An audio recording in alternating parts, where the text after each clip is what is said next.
विमा योजनेमधून शेतकऱ्यांना भरपाई मंजूर केली आहे। त्यामुळे जवळपास 2215 कोटी रुपये हे तर जमा होतीलच, पण यासोबत अद्यापही हे काम थांबलेलं नाहीये, कारण नवनवीन ठिकाण करणे आणि त्या ठिकाणी मदत करणे हे आता ऑनगोईंग काम राहणार आहे। हातात पासबुक घेऊन काही शेतकरी बँकेच्या दिशेने चाललेले आहेत। कुणाच्या चेहऱ्यावर आपल्याला उत्सुकता दिसत आहे, तर कुणाच्या मनात शंका आहे, तर कुणाच्या डोळ्यात गेल्या 3 वर्षांची थकलेली प्रतीक्षा दिसत आहे। एका शेतकऱ्याच्या मोबाईलवर पीक विम्याचा मेसेज चमकला आणि काही क्षणातच ही बातमी गावातून शेताच्या बांधापर्यंत पोहोचली। शेतकरी बांधवांनो, जरा इकडे लक्ष द्या। हातातलं काम 2 मिनिटांसाठी बाजूला ठेवा, मोबाईलचा आवाज मोठा करा आणि व्हिडिओ शेवटपर्यंत नक्की बघा, कारण आताच काही मिनिटांपूर्वी शेतकऱ्यांसाठी अतिशय मोठा निर्णय घेण्यात आलेला आहे। पीक विम्याच्या प्रतीक्षेत दिवसांमागून दिवस मोजणाऱ्या पात्र शेतकऱ्यांसाठी भरपाई मंजूर करण्यात आली आणि खरीप हंगामातील पीक नुकसानापोटी तब्बल 1600 कोटी रुपयांचा निधी पुढे सरकला आहे। पण थांबा, फक्त निधी मंजूर झाला एवढंच ऐकून तुम्ही व्हिडिओ बंद करू नका, कारण आज संपूर्ण महाराष्ट्रामध्ये एकाच वेळी पैसे जमा होणार नाहीत। पहिल्या टप्प्यासाठी 14 जिल्ह्यांची निवड करण्यात आली आणि या 14 जिल्ह्यांमध्ये पैसा प्रत्येक खात्यात सारख्याच वेळेला दिसणार नाही। काही शेतकऱ्यांना सकाळी मेसेज येईल, काहींना दुपारी व्यवहार झाल्याचा मेसेज दिसेल, तर काहींच्या खात्यात पैसे जमा होऊन सुद्धा मोबाईल शांत राहू शकतो। पात्र शेतकऱ्यांना आता जुन्या रकमेऐवजी हेक्टरी 24,000 रुपये पीक विमा दिला जाणार आहे। म्हणजेच एखाद्या शेतकऱ्याचं 1 हेक्टर पात्र क्षेत्र असेल तर त्याला 24,000 रुपये प्रति हेक्टर मिळू शकतात। 2 हेक्टर पात्र क्षेत्र असेल तर ही रक्कम 48,000 रुपयांपर्यंत पोहोचू शकते।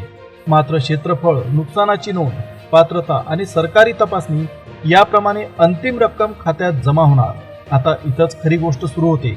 गेल्या 3 ते 4 वर्षांपासून अनेक शेतकऱ्यांचा पीक विमा रखडलेला होता। प्रत्येक वेळी काही दिवसांनी गावामध्ये नवी चर्चा सुरू व्हायची। कुणी म्हणायचं उद्या पैसे येणार, कुणी म्हणायचं विमा कंपनीनं यादी सोडली, तर कुणी मोबाईलवर आलेला जुना मेसेज दाखवून निधी मंजूर झाल्याचं सांगायचं। शेतकरी आशेने पासबुक घेऊन बँकेत जायचा, पण खात्यात 1 रुपया सुद्धा दिसत नव्हता। आता मात्र मंत्रिमंडळाच्या बैठकीनंतर या प्रतीक्षेला फुल स्टॉप मिळाला आहे। मुख्यमंत्री देवेंद्रजी फडणवीस यांच्या उपस्थितीत पीक विमा, प्रलंबित दावे आणि विमा भरपाईच्या प्रश्नावर अत्यंत महत्त्वाचा निर्णय घेण्यात आला। पात्र शेतकऱ्यांच्या बँक खात्यामध्ये निधी पाठवण्याची प्रक्रिया सुरू करण्यात आली। म्हणजेच मध्यस्थाच्या हातून पैसा फिरणार नाही, कुणाच्या सहीची वाट पाहत गावात पडून राहणार नाही आणि पात्र नोंद असेल तर डीबीटीच्या माध्यमातून थेट खात्यापर्यंत रक्कम पोहोचणार। डीबीटी म्हणजे आपलं डायरेक्ट बेनिफिट ट्रान्सफर। गावाकडच्या साध्या भाषेत सांगायचं तर सरकारनं पाठवलेला पैसा थेट तुमच्या नावाच्या सक्रिय बँक खात्यात जमा होणं। मध्ये एजंट नाही, खाजगी व्यक्ती नाही आणि पैसे मिळवण्यासाठी कुणाला कमिशन देण्याची सुद्धा गरज नाही। शेतकरी बांधवांनो, या पैशामागं फक्त कागदावरील आकडा नाही, तर कुणी सोयाबीनच्या बियाण्यासाठी उधार घेतलेलं असेल, कुणी कापसावर 3-3 फवारण्या केलेल्या असतील, कुणाचं पीक अतिवृष्टीमुळे वाहून गेलं असेल, तर कुणाचं बी पाऊस न आल्यामुळे मातीतच वाया गेलेलं असेल। खत दुकानदाराचा फोन सुरू असतो, ट्रॅक्टरवाल्याची बाकी थांबलेली असते, जनावरांसाठी चारा आणायचा असतो आणि घरात मुलांच्या शिक्षणाचा खर्च डोक्यावर उभा असतो। अशा परिस्थितीत हेक्टरी 24,000 रुपये म्हणजे शेतकऱ्यांसाठी केवळ मदत नव्हे, तर पुढचा हंगाम पुन्हा उभा करण्याची अत्यंत महत्त्वाची संधी आहे। आता अनेक शेतकऱ्यांच्या मनात एकच प्रश्न असेल, आज सगळ्या 36 जिल्ह्यांना एकाच वेळी लाभ भेटणार का? तर याचं स्पष्ट उत्तर सुद्धा समजून घ्या। पहिल्या टप्प्यामध्ये वितरणासाठी सरकारने 14 जिल्ह्यांची यादी जाहीर केलेली आहे। उरलेल्या जिल्ह्यांसाठी पुढील टप्प्यांमध्ये स्वतंत्र यादी जाहीर केली जाईल। त्यामुळे तुमच्या जिल्ह्याचं नाव पहिल्या यादीमध्ये नसेल तर अफवांवर बिलकुल विश्वास ठेवू नका। कुणाच्या सांगण्यावरून बँकेच्या बाहेर गर्दी करू नका। पण या 14 जिल्ह्यांचं नाव सांगण्याआधी सरकारने लावलेल्या काही महत्त्वाच्या अटी समजून घेणं सुद्धा तुमच्यासाठी अत्यंत महत्त्वाचं इम्पॉर्टंट आहे। कारण जिल्हा यादीमध्ये असला, पीक विम्याचा अर्ज भरलेला असला आणि नुकसानही झालेलं असलं तरी सुद्धा आवश्यक तपासणीमध्ये काही चुका आढळलेल्या असतील तर मात्र तुमचा पैसा थांबू शकतो। यापुढचा महत्त्वाचा मुद्दा म्हणजे अनेक शेतकऱ्यांच्या लक्षातच येत नाही। सर्वात पहिलं काम म्हणजे तुमची बँकेची केवायसी।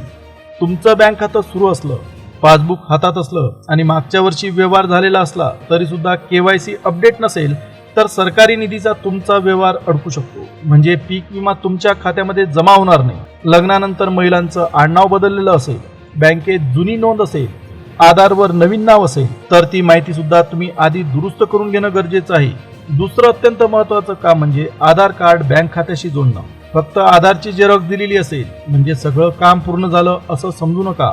आधार सीडिंग तुमचं ऍक्टिव्ह आहे का, डीबीटी साठी कोणतं खातं निवडलेलं आहे, एनपीसीआय मध्ये तुमचं कोणतं बँक खातं दिसतंय, हे एकदा शाखेतून तुम्ही स्पष्टपणे तपास करून घ्या. तिसरं काम म्हणजे ई केवायसी. मागील काही महिन्यात गावोगावच्या सेवा केंद्रांवर ई केवायसी साठी मोठी गर्दी झाली होती.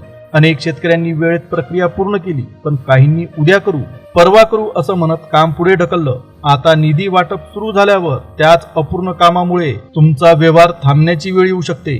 तुमची ई केवायसी पूर्ण झालीये का हे अधिकृत पोर्टल, सेवा केंद्र किंवा संबंधित कार्यालयातून एकदा तपासून घ्या.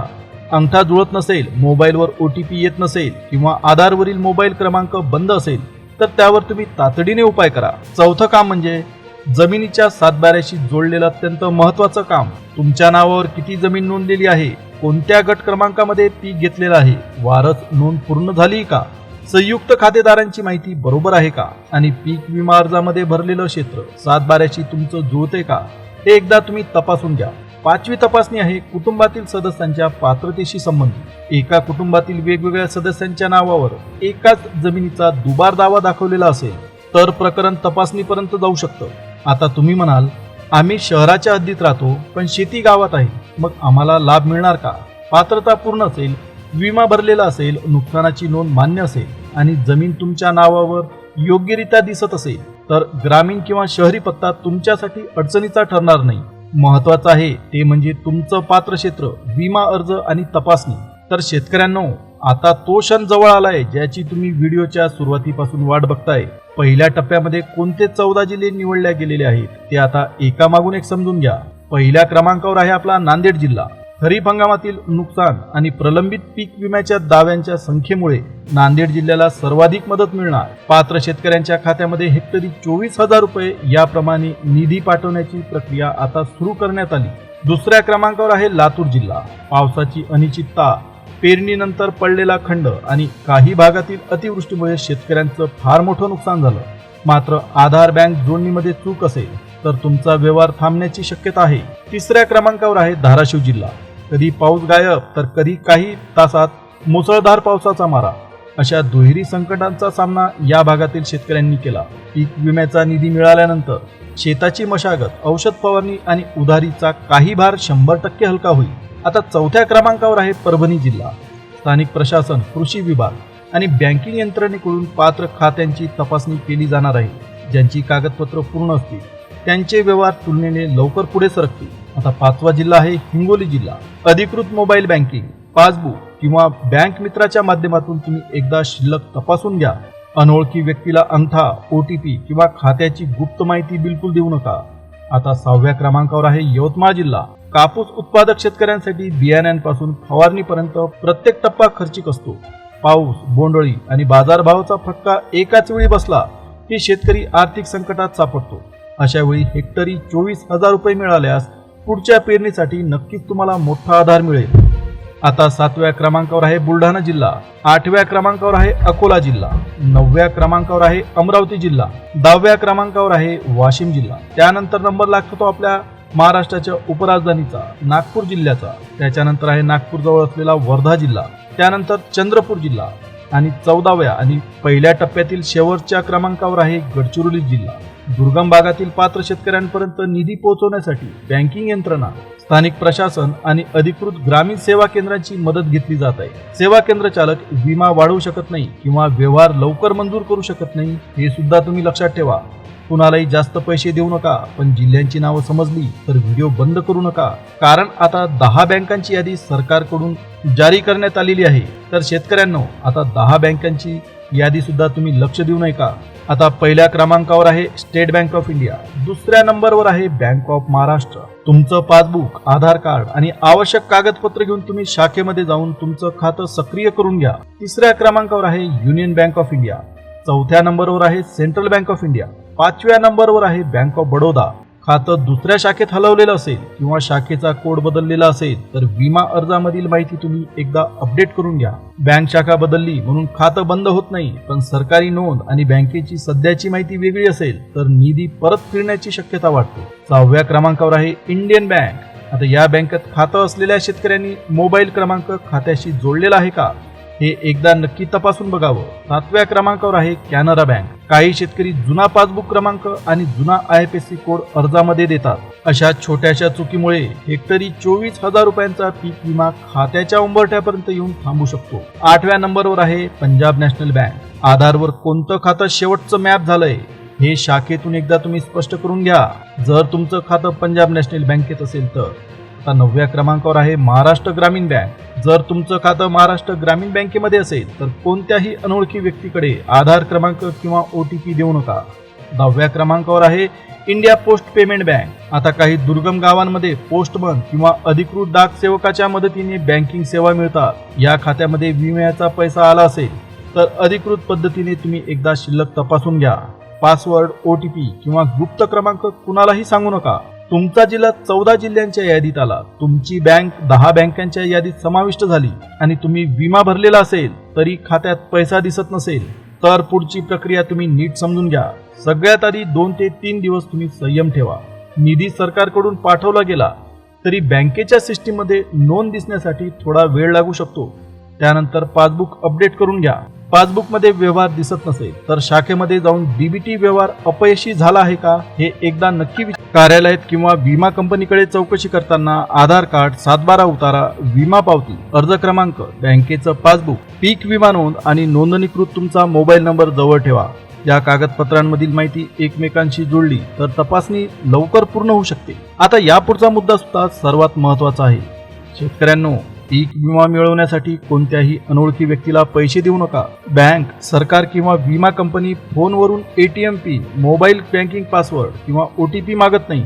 तुमच्या मोबाईलवर आलेल्या लिंकवर शासनाचा लोगो दिसला तरी सुद्धा विश्वास ठेवू नका. बनावट संकेतस्थळावरून सरकारी नाव आणि चिन्ह लावून फसवणूक करणाऱ्यांसाठी कठीण नसतं. आता हेक्टरी 24,000 रुपये पीक विमा कसा मोजला जाऊ शकतो हे सुद्धा सोप्या भाषेत समजून घ्या. पण फक्त तुमच्याकडे एवढी जमीन आहे म्हणून संपूर्ण क्षेत्राला विमा मिळेलच असं नाही.